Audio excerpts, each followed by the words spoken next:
안녕하세요. 단밤 주식 클래스의 찐남 K입니다. 오늘 2022년 3월 24일 코롱생명과학 주주총회 다녀왔는데요. 거기에 관련된 후기를 말씀드리도록 하겠습니다. 매번 말씀드리는 부분이지만 확증 편향 가지고 있는 사람의 얘기입니다. 그러니까 괜히 제 말 듣고 투자하셨다가 망했다 이런 얘기 하지 마시고요. 이 종목 관련돼서는 자신만의 어떤 큰 믿음이 없으면 투자하기 어렵습니다. 그러니까 그런 부분 참고하시고요. 모든 투자의 책임은 여러분에게 있습니다. 구독과 좋아요, 댓글, 알람 설정 부탁드립니다. 제가 이제 정리를 좀 했는데 갔다 온 지 한 몇 시간 됐잖아요. 그래가지고 기억이 약간 왜곡될 수도 있습니다. 그 부분 해주시면 되겠고, 그 다음에 이번에 갔을 때 오픈 카톡방에 계셨던 우리 웅님, 그 다음에 레인님, 그 다음에 풍찬님, 요렇게만 뵙고, 그 다음에 우리 또 한 분 더 오셨는데 이분은 못 뵀어요. 그래서 요렇게 저랑 해서 요렇게 네 분이 왔었고, 웅님은 하시는 일이 바쁘셔가지고 먼저 가셔서 저와 레인님이랑 이제 풍찬님이랑 이제 셋이서 우리 풍찬님께서 이제 커피도 사주시고 밥도 사주시고 그래서 한 3-4시간 정도, 3시간 넘게 얘기한 것 같아요. 그렇게 이제 각자의 이제 투자 관련된 내용들에 대해서 얘기 나누고 오니까 한 3시 반 정도 됐더라고요. 시장이 끝났더라고요. 그런 상황이었습니다. 오고 나서 이제 제가 이제 어제 날 새고, 왜냐면 1시간 반 정도 걸리는데, 제가 여러분도 잘 아시다시피 올빼미잖아요. 그래가지고 자면은 참석을 못할 거 가지고 날을 새고 가는 바람에 집에 도착과 동시에 골아 떨어져가지고 밤에 나왔고요. 밤에 나와서 이제 또 해야 될 일을 또 하고 정리를 하다 보니까 영상이 조금 늦어진 점이 있습니다. 일단 주주 명부 이제 변동사항을 좀 보면요, 코롱하고 이육열, 그 다음에 이건희 박사님, 우리 인보사 만드신 분입니다. 이건희 박사님, 그 다음에 우리 코롱생명과 이거는 이제 변동사항이 없었습니다. 변동사항이 없었고, 그 다음에 이규호라는 분이 이제 요만큼 가지고 계신 걸로 요번에 파악이 됐는데요. 이규호가 웅렬이 형 이제 첫째 아드님, 이랑 이름이 같아요. 그러니까 주민등록번호를 뭐 그런 거 제가 확인할 방법이 없어서 이분 아들인지는 잘 모르겠지만 어쨌든 이기호님이 가지고 계셨고, 그 다음에 메릴린치 인터내셔널에서 75,340주를 가지고 있었습니다. 그래서 외국인이 지금 들어와 있는 상황이고요. NH 투자자문 문체이스 자산인가 뭐 거기서, 그 다음에 KB 증권에서도 갖고 있었고요. 스튜디오 드래곤, 이건 상장회사죠. 여기, 그 다음에 다우 건축이라는 곳에서, 그 다음에 바클레이 캐피탈에서 이렇게 가지고 있었습니다. 그래서 조금 특이한 사항은 얘네들이 작년까지는 안 보였는데요. 그러니까 기관 자문사라고 하는 게 맞겠죠. 자문사 쪽 물량은 안 보였는데 요번에 보인 건 좀 특이할 만하다라고 이제 보고 있고요. 제가 명부에 뭐 모든 사람들을 다 비교대조 해가지고 본 건 아닌데 1만 주 이상 가지고 계신 분이 한 86명 정도, 85명 정도, 뭐 87명 정도, 숫자 세다가 중간에 숫자 한번 까먹어가지고 그랬는데, 이제 뭐 가령 이제 이분들 중에서 가령 뭐 한 2만 3천 주 정도 가지고 계셨던 분들은 대부분 한 2만 주로 줄었고, 그리고 한 2만 몇 주 가지고 있었던, 만 몇 주 가지고 있었던 분들 중에는 이름이 아예 없는 분들이 계셨고, 새롭게 또 추가되어 있는 개인 분들도 있었습니다. 그래서 본래 2020년에도 가지고 있었던 분들의 경우에는 대부분의 경우에 제가 한 5명 정도 제외하고는 대부분 수량이 좀 줄었고 새로운 분들이 오셨다. 그 다음에 큰 물량들이 좀 빠져나간 것도 보였다라는 게 좀 특이사항이 되겠습니다. 원래는 이런 부분은 그냥 저만 알고 있었는데 요번에는 좀 정리해서 말씀드리는 부분이고요. 이번 주총에서 조금 관심 사항은 2022년도 실적, 내년 업황, 요거 관련된 얘기는 관리 종목을 탈피하느냐 못하냐, 이런 부분에 관련된 내용이었고, 그다음에 인보사의 에로, 그다음에 2031 에로에 관련돼서 좀 궁금한 점이 있었는데요. API가 21년 4분기에 실적이 좀 안 좋았어요. 그래서 왜 안 좋았냐라고 이제 물어봤었는데요.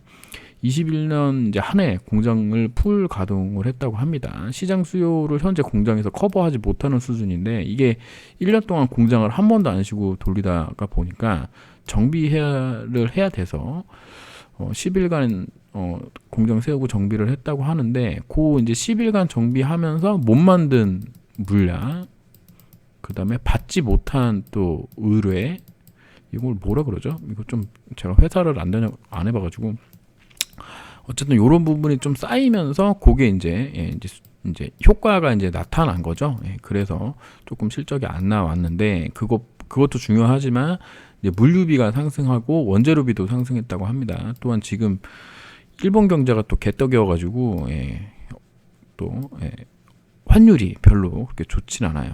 올해도 한 1,030원 정도를 보고 한다고 하는데, 매출액은 큰 변동이 없을 것으로 이제 보이지만 수익률은 좀 떨어질 가능성이 있고, 현재 이제 출시되는 상품들 관련돼서는 비용 상승 부분을 가격에 이제 반영하고 있는데, 이제 그 API 쪽은 거의 뭐 일본의 원료 의약품 판매하는 게 대부분이기 때문에 일본 게 중요한데, 일본의 이 원료 의약품 되는 거에 대한 그 가격 인상이 중요한데, 이런 경우에 지금 일본 정부에서 약가를 통제하고 있어가지고 반영하는데 좀 어려움이 있지만 계속 협의 중이라는 말씀을 들었습니다. 그 다음에 지금 공장이 계속 풀가동한다는 얘기는 공급이 생산량이 지금 딸린다는 얘기여서, 그동안 이제 API에 투자 못했던 것을 2022년도에 좀 투자한다고 하니까 이 부분은 조금 좋은 얘기인데,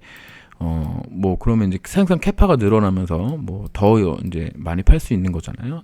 하지만 이제 당장 22년에는 요게 투자 비용으로 이제 잡히는 거기 때문에 재무제표에는 이렇게 좋을 것 같지는 않다. 뭐 미래를 위한 일부 후퇴라고 보고 있고요. 그리고 잘 몰랐는데 비등염 상품 샴푸 관련돼서 업계 1위라고 합니다. 우리 코롱생명과학이. 저도 깜짝 놀랐어요. 우리 큰아들이 써야 될 것 같은데 어쨌든 좀 찾아보도록 하겠습니다.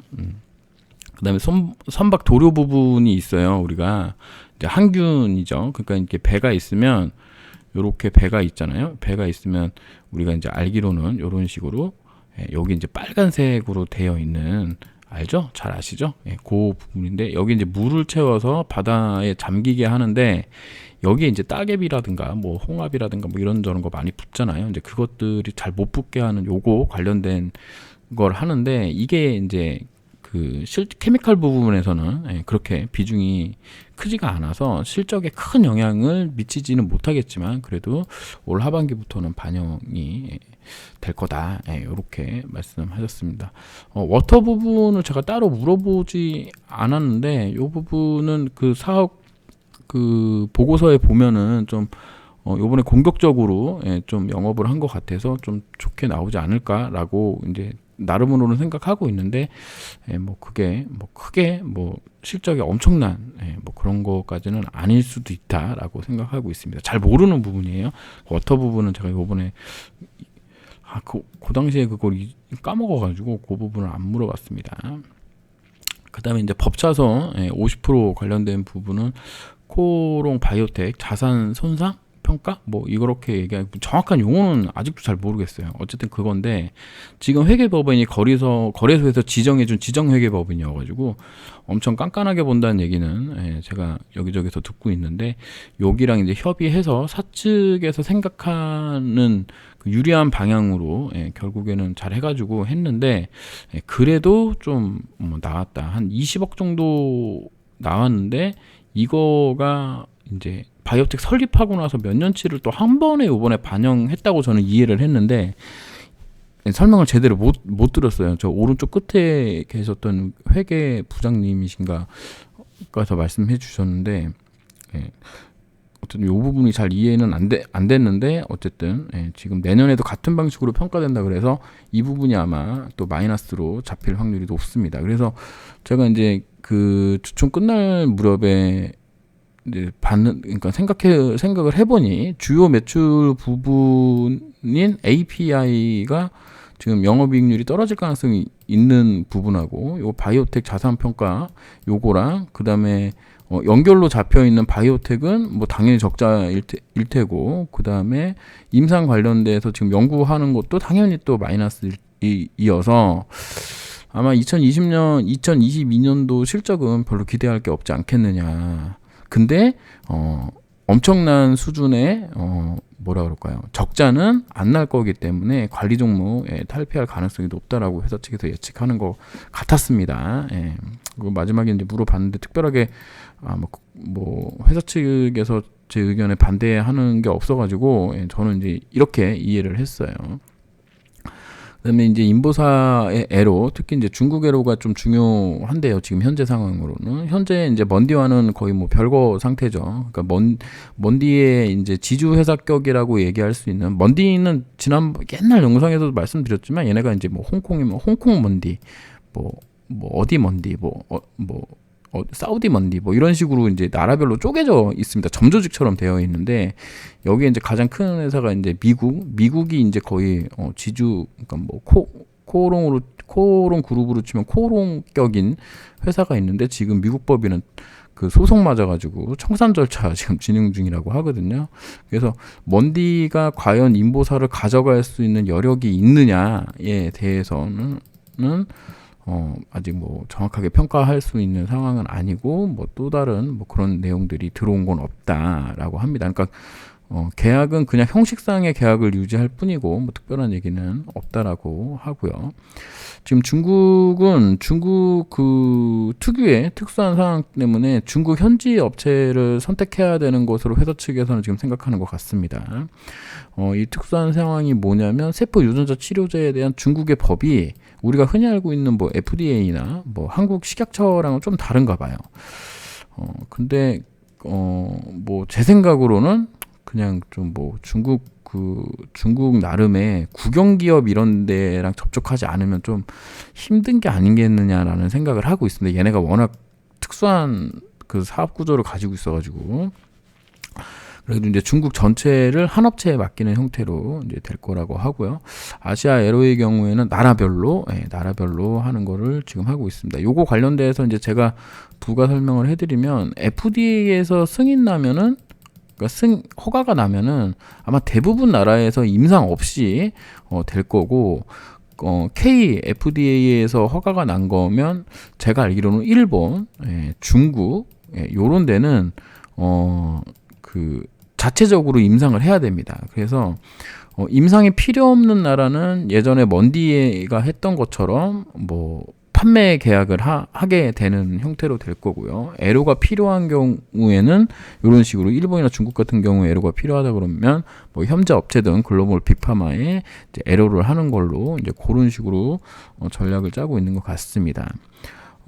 회사에서는 지금 현재 인보사의 안전성과 유효성을 인정받기를 원하고 있고요. 이제 거기 이제 최대 이슈가 미국 FDA 3상 승인으로 안정성은 지금 확보해 놓은 상황이죠. 그래서 이제 기술 수출이 만약에 나온다면 여론도 바꿀 수 있고 행정소송도 좋지 않을까 그렇게 이제 생각하고 있어서 최선을 다해 프로젝트 진행 중이라고 이우석 사장님께서 직접 말씀하셨습니다만 저는 이 얘기 벌써 저 6년째 듣는 거라 그렇습니다. 그래서 반만 믿는다. 그러니까 제 경우에는 언제 될지는 아무도 모르고 회사 측에서 얘기해 줄 일도 없고 회사가 얘기해줘도 공시로 나오지 않는 이상 아직은 못 믿겠다. 이런 말씀 드리고요. 그다음에 행정소송 경우에는 이제 재판부 변경으로 그 전에 이제 했던 재판에 대해서 이제 재판부의 이해를 돕기 위해 프리젠테이션을 준비 중이라고 하고요. 뭐 조금 이제 뭐 이렇게 TMI를 한다 그러면 지난번에 이제 3월 달에 이제 잡혀 있던 게 미뤄졌잖아요. 4월로. 요 미뤄진 이슈는 이제 검사님이 식약처 쪽에서 코로나 이슈가 좀 있었나 보더라고요. 그래서 이제 많은 지금 코로나 이슈가 뭐 검사, 뭐 그다음에 재판부 이쪽에도 영향을 미쳐서 지금 한두 달씩 수년되고 있는 게 많다고 합니다. 예.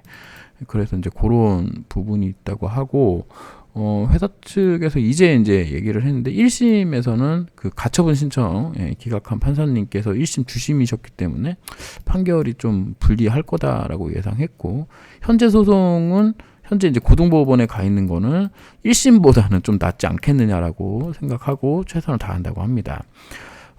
다만 이제 그 이우석 사장님께서 직접 말씀해 주셨는데, 인보사 취소를 취소해달라는 소송에 이긴다 하더라도 바로 국내 판매가 재개되지는 않는다고 하는데, 이게 약사법에서 정한 취소 후에 다시 이제 허가 받아가지고 하는, 이게 이제 일정 기간이 있나 봐요. 일정 기간이 있는데, 그게 지금 우리가 2019년도 4월이니까 19, 4, 24, 21, 4, 22, 4잖아요. 이게 벌써 3년이나 됐는데, 이 일정 기간보다 이게 초과돼가지고, 바로 이제 개시는 안 돼서 아마 만약에 이긴다고 하더라도, 바로 판매되지는 않을 거다. 다만, 이기는 경우에, 만약에 이기는 경우에 이제 좀 시장의 시선이 바뀔 것으로 예상하고, 회사도 뭐 똑같이 예상하고 있겠죠. 이 정도 예상은 다 하는 건데, 이제 제가 보는 관점에서는 이제 대법원까지 가야 되는 상황이어서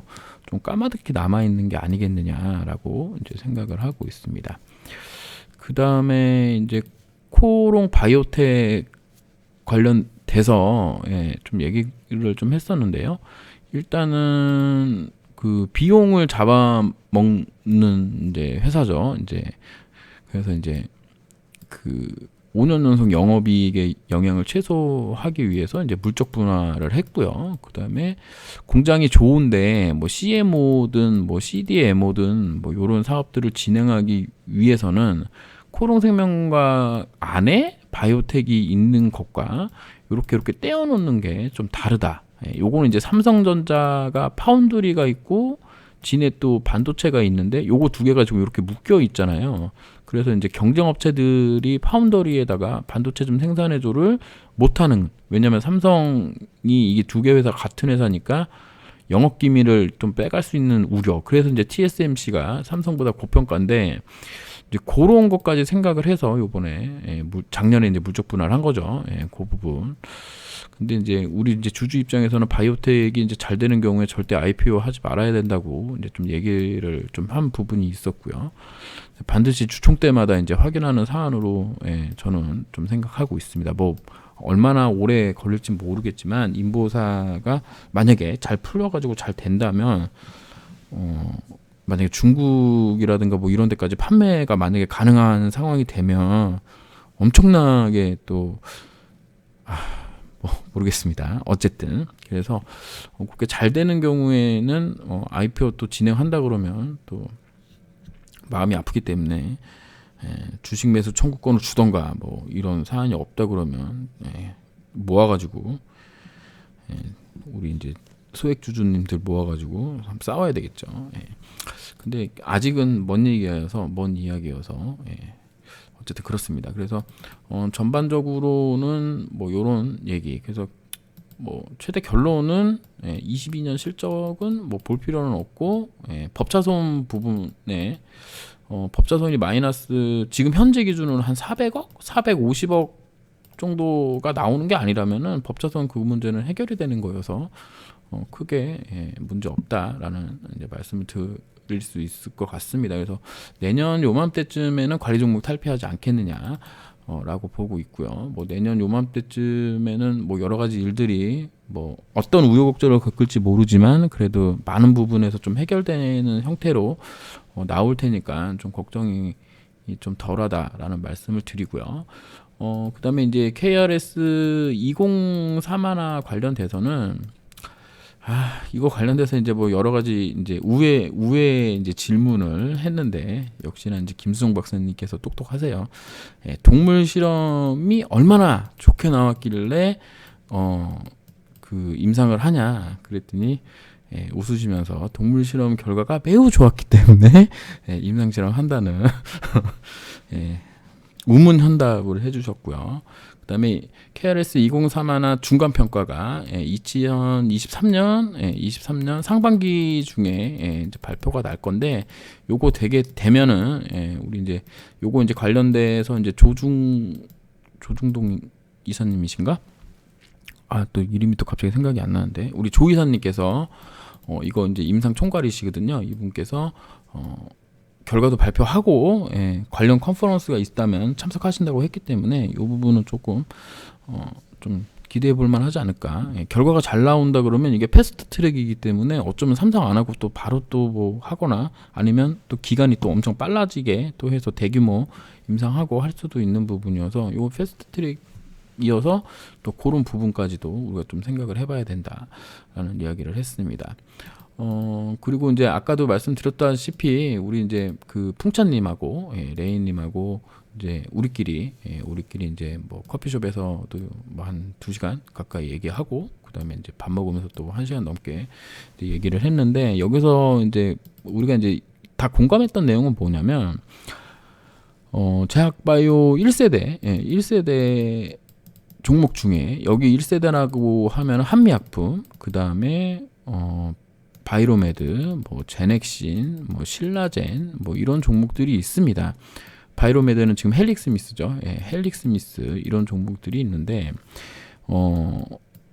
코롱 생명과학 같은 종목은 없다는 거죠. 왜냐하면 코롱 생명과학은 API라는 확고한 매출이 나오는 캐시카우를 가지고 있어요.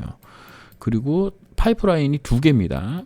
신라젠 같은 경우도 하나고 헬릭스미스도 거의 하나잖아요. 물론 이제 그 여기서 말하는 하나는 그 현재 연구하고 있는 거 말고 임상해서 지금 막 성과가 나오기 직전인 뭐 이런 것들이 있을 때 그런 거에 비교한다면 코생은 좀 다른, 여기 1세대 제약바이오 종목하고는 조금 다르다라는 부분에서 우리가 좀 공감을 했고, 제가 이제 말씀드렸던 부분은 오답 종목인데 정답이 나와 있는 종목이다. 오답 종목이면서 정답이 나와 있는 종목이다 라고 이제 말씀을 이제 좀 드렸는데, 이 부분이 뭐냐면 지금 이런 사례가 없어요. 제가 알고 있는 제약바이오 지금 현재 국내에 상장되어 있는 종목 중에 이런 종목이 없습니다. 첫 번째는 뭐냐면 KFDA에서 안전성하고 유효성을 보고 허가를 내렸던 제품인데, 이번은 성분 때문에 취소당했어요.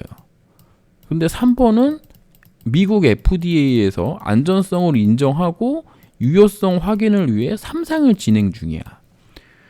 그러면 이게 이제 이렇게 해서 더하기를 하면은 이 부분에 관련돼서 한국식약처에서 승인을 내렸는데 성분이 문제가 생겨서 취소를 했네.